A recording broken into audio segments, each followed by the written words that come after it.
Thanks for being with us today. I'm Nate Eaton, and we are talking with Nick Sales. You may have never seen his face, but you probably have seen his work because he has produced hundreds of videos.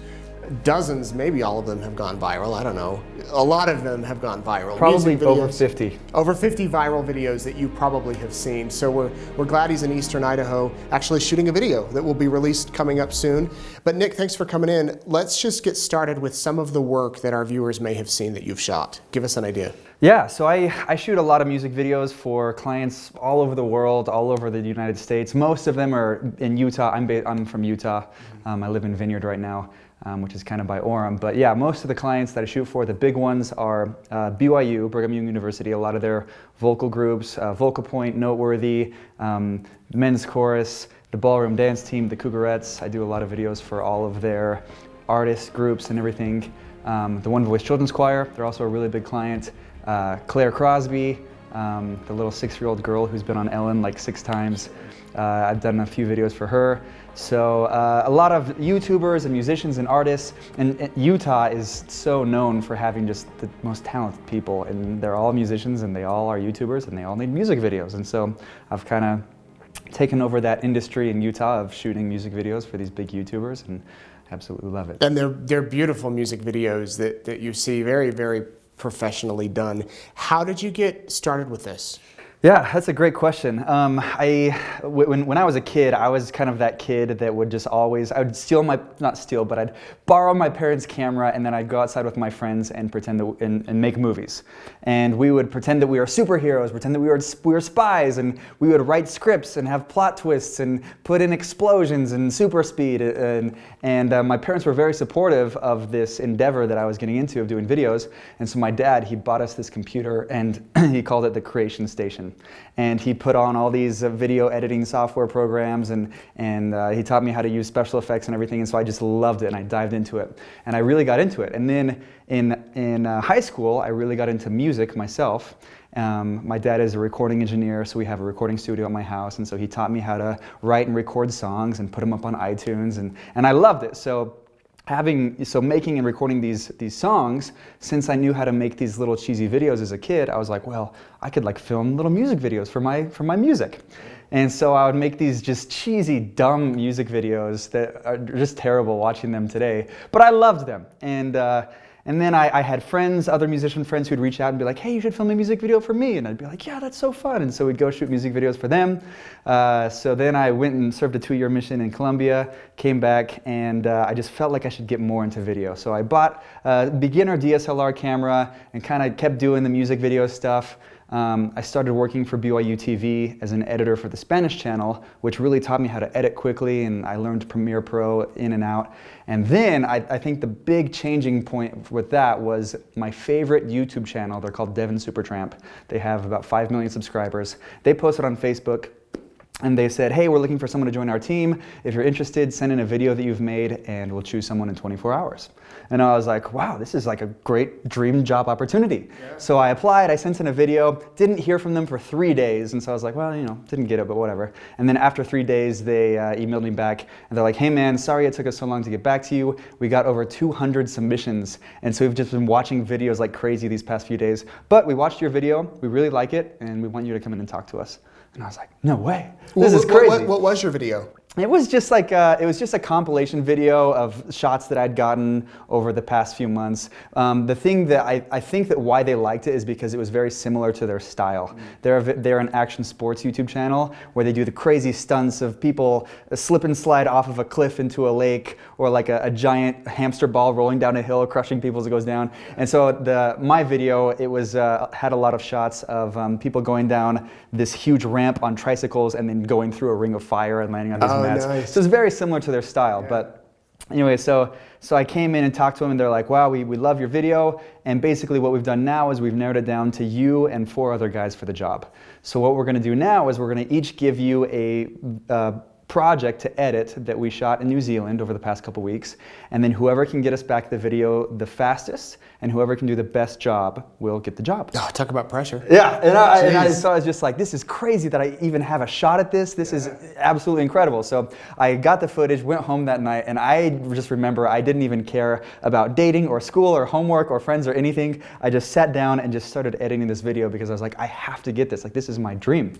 And so pulled an all-nighter. I think I got it back to them at like 4 in the morning. And then the next morning, they all woke up and they saw it and they're like, oh, that was fast. And all the other guys had their videos rolling in over the next few days. But once all the projects got turned in, they got back to me and they were like, well, Nick, not only did you get it to us the fastest, but we also feel like you did the best job. So if you want it, the job is yours. And I was just like, it just blew my mind. I was on cloud 9.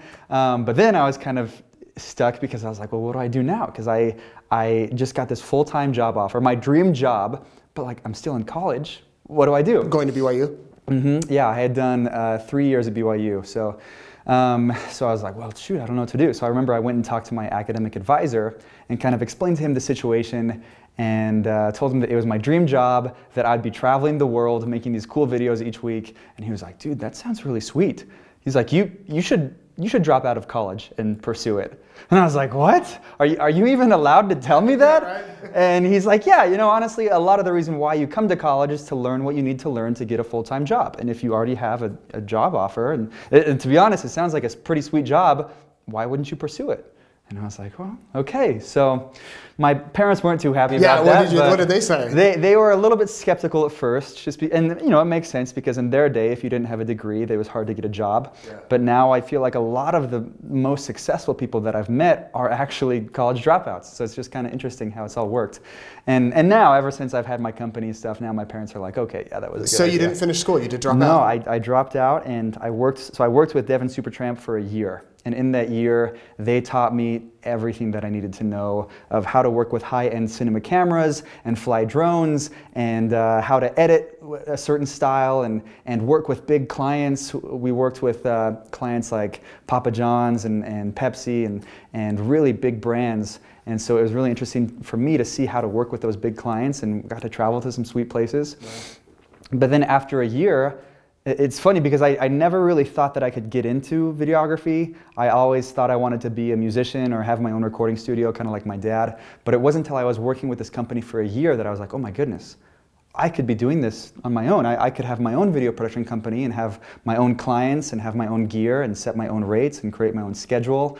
And I always had assumed that I would either have to, move to Hollywood and compromise all my standards working on all these sketchy films and never get to see my family and start off as a production assistant who brings coffee to the director and then work my way up the ladder. And then in 20 years, if I'm lucky, I would get like a decent job.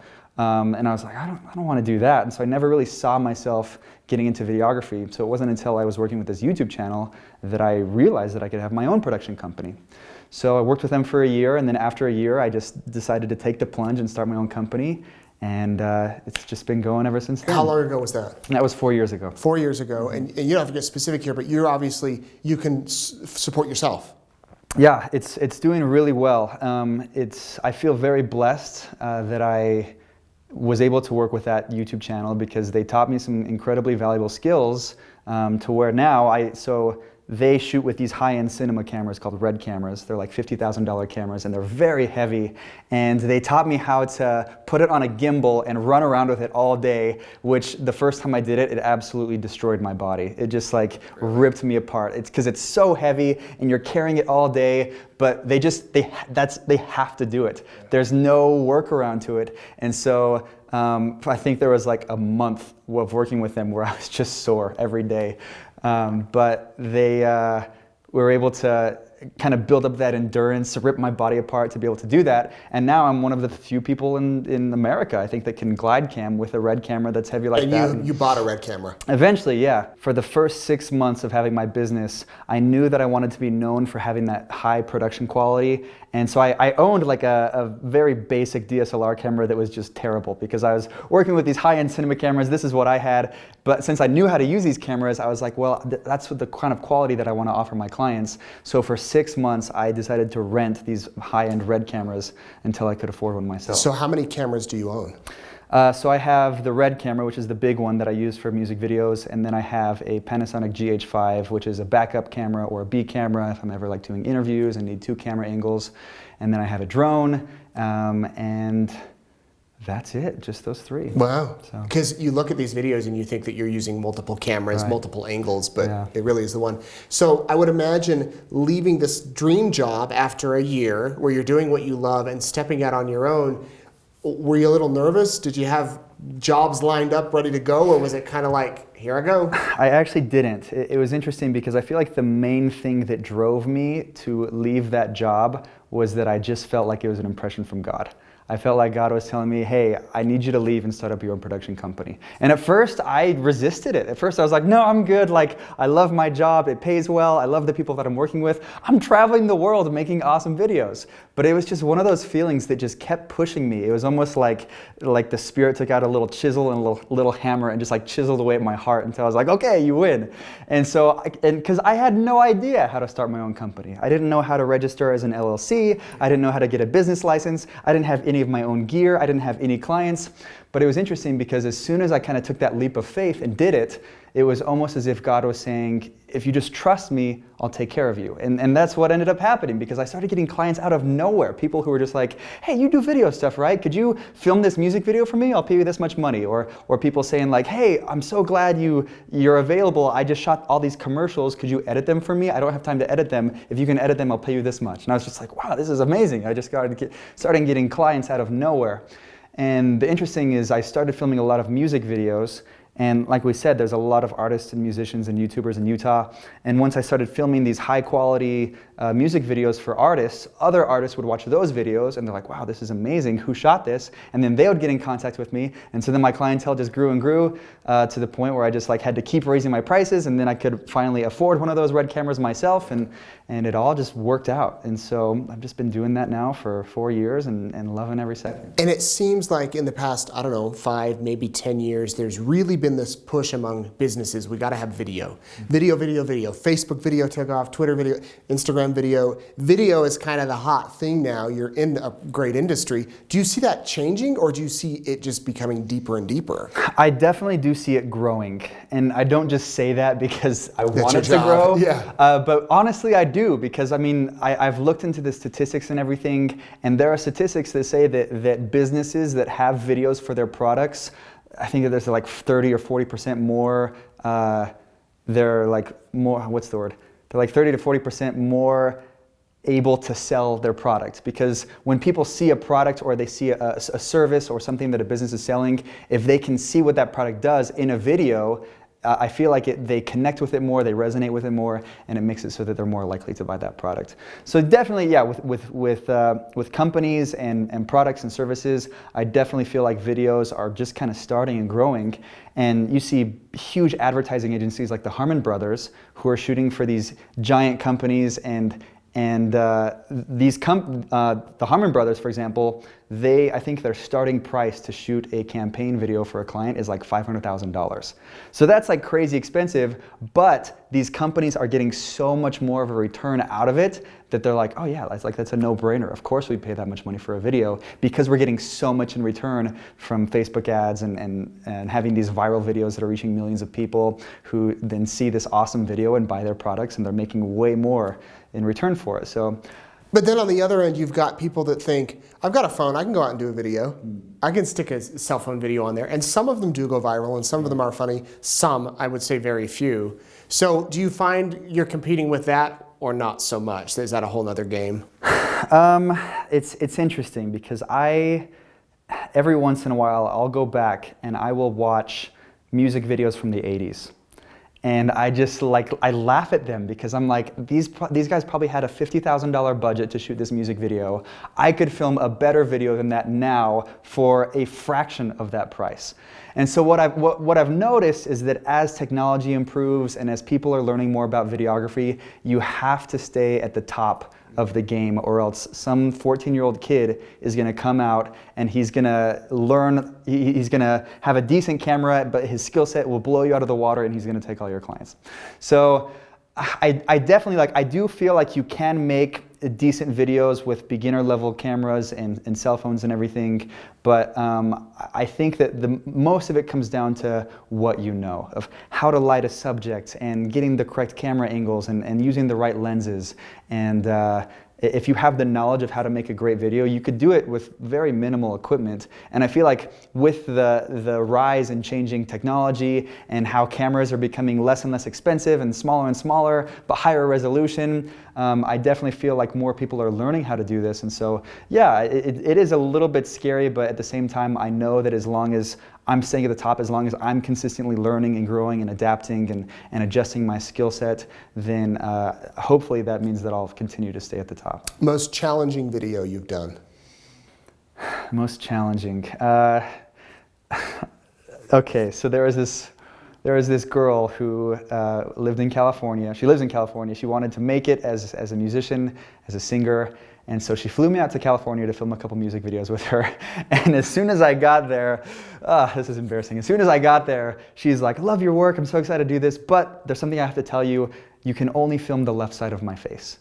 And I was like, what? And I looked at her and I looked at her face and it was completely identical. She didn't have any crazy boils growing or anything. And I was like, what do you mean? Why do you say that? And she's like, well, the left side is my good side, so only film the left side of my face. And I just froze because I was like, I don't think you understand. And so I had to sit her down. And because anybody who has seen my videos know that my style is very cinematic. There's a lot of smooth moving glide cam shots that it looks like the camera's flying above the ground. And around the body. Right, yeah. And so I'm always moving. I'm always trying to get these cinematic sweeping shots. And so I had to sit her down and explain to her. I was like, look, if I were to film the left side of your face, that would mean that I would just have to stick the camera on a tripod, not do anything, and the video would just be so boring.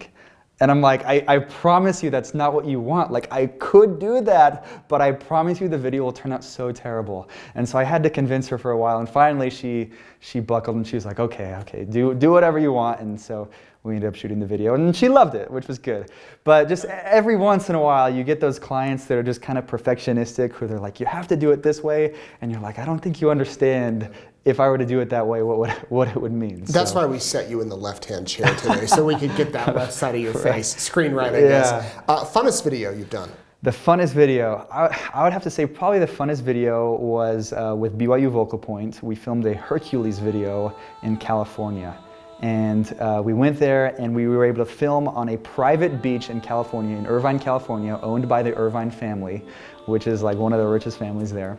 We filmed on their private beach for 2 days, and then after every day of shooting, we would have a bonfire out on the beach and just and I love the ocean, I love the water, so that was fun. And then after that, they threw in 2 days of Disneyland after that. So 2 days of shooting on a private beach and then 2 days of Disneyland, I don't think you could beat that. That's the job. So is it just you? Do you have a staff? Do you have any employees? It is just me for now, yeah. I did hire on an employee a couple years ago just because my business model wasn't right. My prices were low enough to the point where I was getting just bombarded with work, and so the turnaround time for these videos, I usually want to keep my turnaround time 3 or 4 days, where we shoot a video and then 3 or 4 days later I can get the clients the first cut, because a lot of these are cover music videos where a song comes out, a client quickly wants to film a video while the song is still trending and while it's still hot, and so if we release the video months down the road, it loses traction.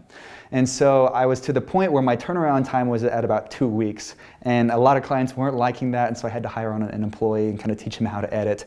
And so I would go and shoot, and then I'd pass him off the projects, and then he'd edit, and he'd do a first revision, and then he'd send them back to me, and I'd make the final tweaks and everything. But then it got to the point where I was like, why am I bombarding myself with work? I was just being overwhelmed. And so I raised my prices enough to the point where it kind of filtered out the lower end clients, and I was only getting enough work to keep me busy, but not overwhelmed. And then the guy that was working for me, he ended up finding another job of another advertising agency that was looking for a full-time video guy. So it just ended up working out great for everyone. So you're to the point now, you can kind of be picky with your clients, because you have enough business to support yourself, and if they're not willing to pay, you can't. Do you ever drive along and get an idea for, that'd be a great video, who could I pitch it to? Do you pitch at all, or are you always just so busy that you're like, I got enough going on?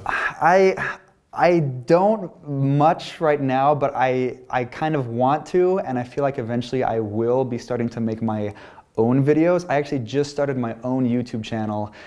For you, featuring you. Well, not featuring me, like I'm still filming the videos, okay. but what happens is I think how the business model will work, it'll take a long time to see if it'll actually work, but how it will work is as soon as a new hit song comes out on the radio, I want to bring in one of the artists that I've worked in, record a version of them singing the song in the studio. I'll pay for everything, I'll go out and shoot the video for them, and then I'll put it on my YouTube channel and get all the proceeds from AdSense and the revenue from YouTube, and then also put that song on Spotify and Apple Music and iTunes and everything, and get all the revenue from that as well. So hopefully, I don't know, I feel like probably for the first year or so, I probably won't see any significant income coming in from that, but I think that if I can stick with it for a while, I might be able to see some decent money. And all it takes really, well, maybe, is one blowing up. Right. Because I follow a couple of cover channels, music things just like that, Yeah. that sometimes those are better than the artist. Is there any artist you want to work with?